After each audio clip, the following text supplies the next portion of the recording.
আমাদের দেশে এইটাই একটা বড় সমস্যা। ডিএমপি কমিশনার নিজে প্রেস ব্রিফিংয়ে আসিয়া দেশের সার্বিক পরিস্থিতি বলল এবং ট্রাফিকের নিয়ম কানুন পালন করতে হবে, এমনকি প্রধানমন্ত্রীকেও ট্রাফিকের নিয়ম পালন করতে হবে বা পালন করে, এই সব ব্রিফিং দিয়ে টিয়ে তিনি নিজে যখন চলে গেলেন তখন যাওয়ার সময় নিজেই ট্রাফিকের রুলস ব্রেক করলেন, নিজেই রুলস মানলেন না। তাহলে আমাদের দেশে আর আইন মানবে কে?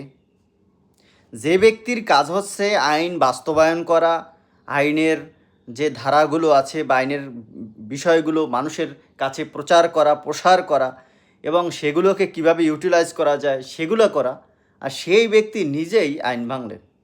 তাও একই দিনে তিনি যখন ব্রিফ করলেন, সেই ব্রিফ করে যাওয়ার সময় নিজে জনসম্মুখে আইন ব্রেক করলেন, মানে ট্রাফিকের আইন নিজে ব্রেক করলেন। তাহলে কি দাঁড়াইলো? কি মানে যারে দিয়ে ভূত তাড়ানোর দরকার বা ভূত তাড়াতে হবে, তারাই যদি ভূতে ধরে তখন বিষয়টা কেমন হয়ে যায় না? মানে কি একটা অবস্থা!